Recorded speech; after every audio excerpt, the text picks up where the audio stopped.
Smash the like button and subscribe. Karate chop the like button and subscribe. What to do, what to do. This is the Brothers on Books podcast, where we find great books that will give you real value and actionable steps and have fun in the process. Please reach out to us at brothersonbooks@gmail.com for any book recommendations, or if you'd like to be a guest host for a particular book you have in mind. A great review or rating on whichever platform you're listening to would be greatly appreciated. And lastly, if you can think of any friend, family member, or coworker that might like this episode, please pass it along. For the original episodes, the OGs, please visit brothersonbooks.com. I'm Alex Allwild, and today I'm doing a solo mission. The book I'll be talking about today is Currency Wars by James Rickards, The Making of the Next Global Crisis. So just a brief intro on Mr. Rickards. He graduated from Lower Cape May Regional High School in 1969. He went on to go to Johns Hopkins. He eventually went to law school at the University of Pennsylvania Law School with a specialization in tax. He was an investment banker for a long time. He's a speaker, media commentator. I've seen him debate Peter Schiff a couple times, as well as just talk about Peter Schiff. He's a large proponent, I guess, of Austrian finances and is very into gold. And he's written, I guess, at this point, 7 books. So Currency Wars was published in 2011, and it is the first book he wrote. Some of his other sort of notable books, The Death of Money in 2014, and then he wrote as well as The Road to Ruin in 2016. And he touches on a lot of the same topics in all of those books. So to begin with, so some of the main things that I jotted down as I was kind of going through this, he highlights really the economic system, and one of I thought the key points was everything in a country's economic system is tied to their currency. So like a lot of times, if you read anything, if you go and look at Ray Dalio's like all-weather portfolio, he shifts everything into, I think, 5 distinct categories. You have, I think, bonds, stocks, housing, like commodities, and maybe like long-term and short-term debt. But the point is, like, for that portfolio, like if you have one of those things collapse, the others, they're sort of inversely related. The others will probably pick up. So like overall, you're going to be okay. But if the country's currency totally collapse, everything tied to that currency will collapse. So like if the dollar collapses, then the stock market, which is denominated in dollars, will also collapse, just like the housing market, and etc. And I think it's important to remember that. He also kind of touches on that countries are constantly sort of devaluing their currency, mainly because in the short term, it tends to give them an advantage. Probably the best example I heard of what this phenomenon is. Imagine if you're in a concert or a sports stadium, and the person in front of you stands up. What do you then do? You'll then also stand up, and then the person behind you will stand up, and it will go all the way to the end till everyone's standing up. And at that point, everyone more or less is in the same position, assuming that this is a slanted stadium, but now everyone's just uncomfortable because they're standing up.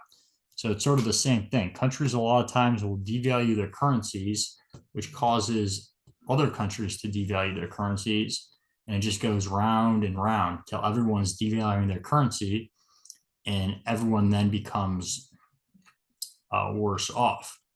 So why do countries devalue their currencies? So he brings up one point when Japan had the nuclear scare, and I think the late 2000s. They then needed the yen strong so they could pay for all the debt and all the damage that they had to do.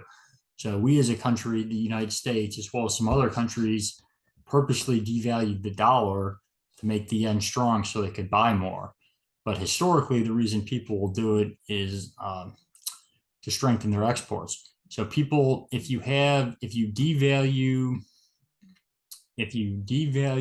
your own internal currency, what will happen is that your goods and services will become cheap compared to others. So then people are going to want to buy your like what you're making.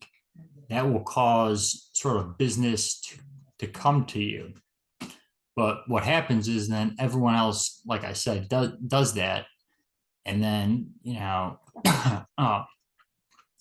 so where the exports go, then just kind of cycles around until it gets back around. And then you're just devaluing your currency again. And you can then no longer buy as much as you once could. So the most notable example, I think, of this is probably the Weimar Republic in Germany after World War One, when they had massive amounts of debt. So Germany, in order to pay off that debt, just started printing money or printing marks to buy the currency that they had the debt in. This then, of course, led to hyperinflation of the mark and the eventual, I believe, abandonment of that currency. I think I have written down here that in that period of time, the mark devalued compared to the dollar. The mark lost a trillionth of its value. So that's obviously bad because the people that are holding marks have essentially had the ability for them to use those marks stolen from them because they're now worthless. So this sort of leads into inflation and how, in many regards, inflation is incredibly insidious. So part of the reason for most instances in the short term, governments want inflation. And the reason why that is it allows them, one, to take out debt without calling it a tax.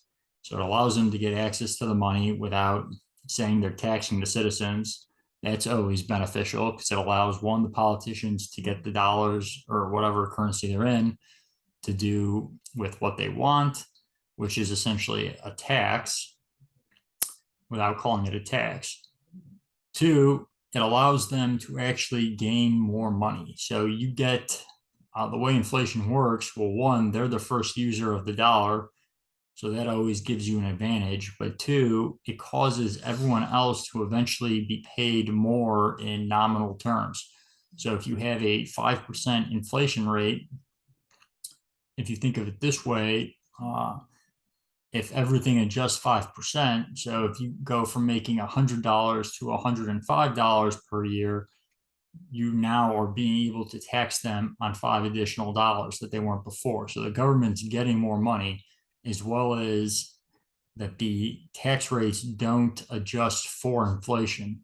So if you went to, in a hypothetical situation, let's say you had 100% inflation, and let's say you made $100 a year, and the tax rate at $100 a year is 20%, but the tax rate at $200 a year is 30%.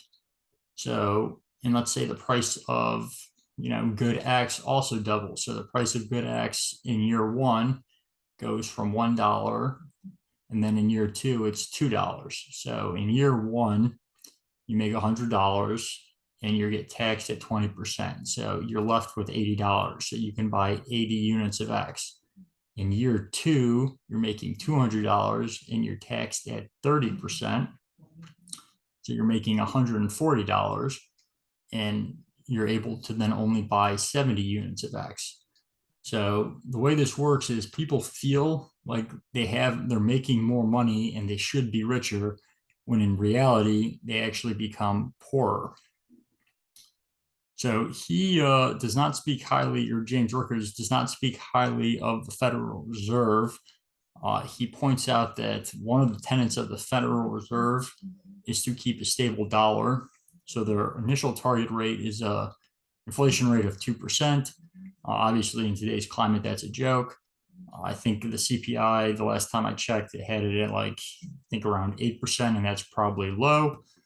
The initial, I would say the best reasoning for the 2% target rate that I've ever heard was originally when we were on a gold standard. I read that the increase in gold usually rose about 2%, which would actually be the inflation rate, because inflation is defined as the increase of the money supply. So if gold is actually the money that you're using, if the supply of gold increases by 2%, your inflation rate is going to be 2%. So I read that is why they target that. But obviously, the Federal Reserve does not keep a 2% inflation rate, at least in the probably past 10 years. He also furthermore points out that there was no inflation from 1870 to, I think, roughly 1914, when there was no Federal Reserve and we were on a gold standard. So he very much, I think, kind of argues to, go maybe back to a gold standard. So there are a couple of reasons why that will probably never happen. You lose the flexibility that being able to print dollars just gives you. So the government's never going to by themselves agree to do that. I think we actually briefly touched on that in the Dictator's Handbook. When you go into a recession or you have a war, you need to be able to quickly increase your money supply for production.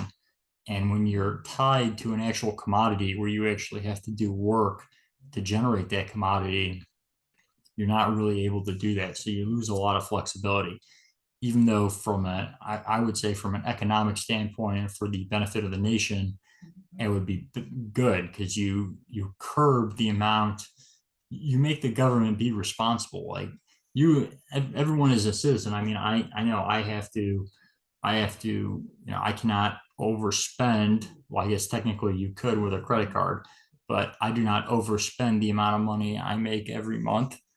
Uh, so why should the government be able to just indefinitely overspend the amount of money that they bring in taxes, which is the only real way that they make money? So he furthermore highlights, on top of the Fed not being able to keep the inflation, he has this very long anecdote going from when Germany went through hyperinflation of the Weimar Republic, how you had this constant devaluing of every currency in Europe, leading to the United States devaluing against the dollar, which eventually led to the Bretton Woods, where they just said essentially a dollar, the United States will keep the gold. Dollars are, you can redeem US dollars for gold that will hold. So one of the very interesting things was that before FDR came into power, the price of gold was $20 per ounce. FDR then not essentially passed a law that required all citizens to hand in their gold. It's said to give confidence to the dollar, to make everyone use dollars. So the dollar had to be confident. You had to have confidence in the dollar. So like banks, there wouldn't be runs on banks. But he then proceeded to purposely devalue the dollar from $20 an ounce to $35 an ounce.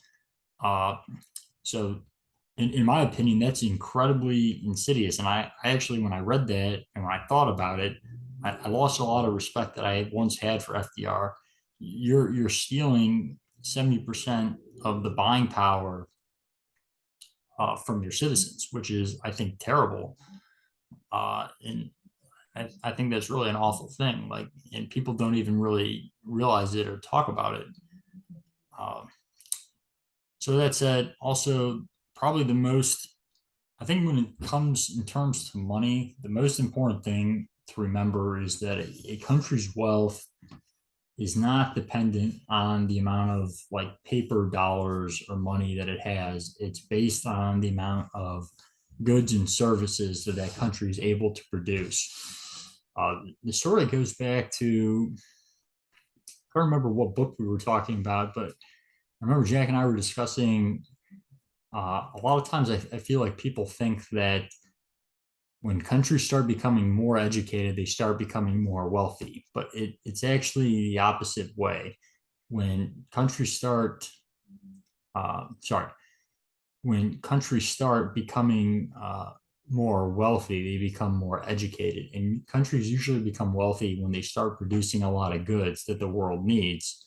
You saw that with the United States in the early, 1900s. We became a powerhouse of production. That led to us becoming, the most wealthy country in the world. And now we are incredibly educated as a country. You're seeing it now. You're kind of, I believe you're seeing it in China, where, China has become a production powerhouse, just sort of makes all the stuff for the world. Now the Chinese, I think, are becoming more educated. It's the same with goods and services. Uh, if you produce a lot of goods and services, you are going to be a wealthy country because you're actually making something, you're providing something for the world, and money will flow into you, and your currency will derive its value from those goods and services. So, with that said, the book was Currency Wars, Making of the Next Global Crisis by James Rickards. I enjoyed the book. It was a relatively quick read. Yeah. So with that said, please please reach out to us at brothersonbooks@gmail.com for any book recommendation, or if you would like to be a guest host for a particular book you have in mind. A great review or rating on whichever platform you're listening to would be greatly appreciated. And lastly, if you can think of any friend, family member, or coworker that might like this episode, please pass it along. I'm Alex Alwa, and it's been a pleasure. Thanks. Bye.